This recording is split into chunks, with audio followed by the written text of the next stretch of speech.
मित्रों, जात पात तोड़क मंडल के मित्र सदस्यों ने सम्मान के साथ मुझे इस सम्मेलन की अध्यक्षता करने के लिए आमंत्रित किया है। उन मित्रों की स्थिति पर मुझे बहुत अफसोस है। मुझे मालूम है कि उन लोगों से मुझे अध्यक्ष चुनने के बारे में कई सवाल किए जाएंगे।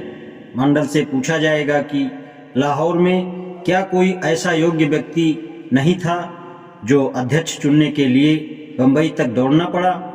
मुझे मालूम है कि मंडल को मुझसे अच्छी योग्यता रखने वाला व्यक्ति इस सम्मेलन की अध्यक्षता करने के लिए आसानी से मिल सकता था। मैंने हिंदू धर्म की आलोचना की है। मैंने महात्मा जी, गांधी जी के सिद्धांतों की भी आलोचना की है। उनके प्रभुत्व पर सवाल उठाए हैं जिन पर हिंदुओं की काफ़ी श्रद्धा व सम्मान है। हिंदू मुझसे घृणा करते हैं और वे मुझे अपने बगीचे का सांप समझते हैं।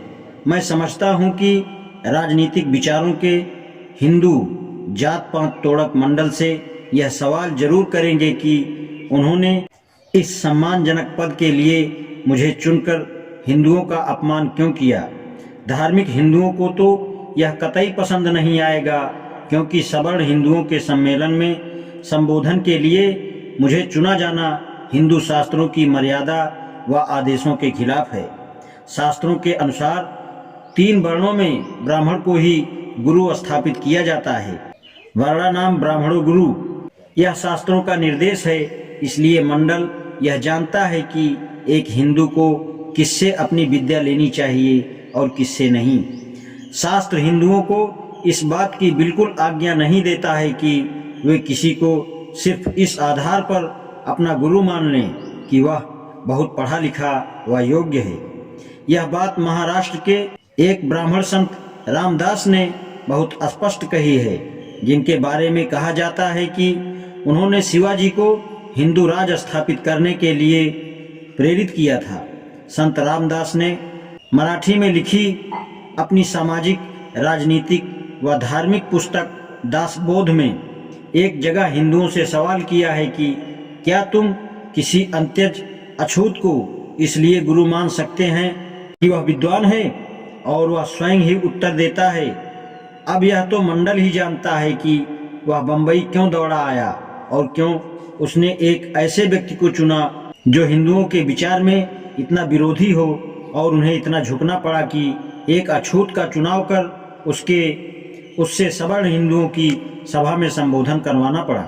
मैं अपने बारे में आपसे यह कहने की अनुमति चाहता हूं कि मैंने आपके निमंत्रण को अपनी इच्छा के खिलाफ और अपने बहुत अछूत साथियों की इच्छा के खिलाफ स्वीकार किया है। मैं यह भी जानता हूं कि मैं उन्हें हरगिज स्वीकार नहीं।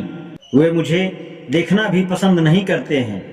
मैंने यह सब जानते हुए जानबूझकर हमेशा अपने को उनसे अलग रखा और अपने विचारों का प्रचार अपने समाज के प्लेटफार्म पर ही करता रहा, जिसके कारण पहले ही काफ़ी नाराजगी पैदा हो चुकी है और वे अधिक छटपटा रहे हैं।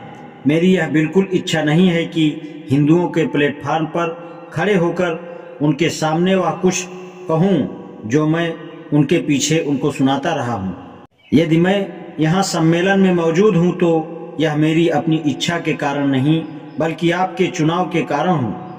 मंडल का उद्देश्य समाज सुधार करना है। इस नेक लक्ष्य के प्रति मेरी रुचि व लगन हमेशा से रही है। इसलिए मैंने अनुभव किया है कि इस शुभ कार्य में मदद करने के अवसर से इनकार नहीं करना चाहिए। अब यह फैसला तो आप ही कर सकते हैं कि जो कुछ मैं आज कहने जा रहा हूँ वह इस प्रकार से आपकी समस्याओं जिनका आपको सामना करना पड़ रहा है को हल करने में सहायता करेगा। मेरी इच्छा है कि इन समस्याओं पर अपने विचार आपके सामने पेश करूं। आज इतना ही, शेष कल। अगर आप लोगों को अच्छा लगे तो कमेंट जरूर कीजिएगा अगला पार्ट लाने के लिए। धन्यवाद।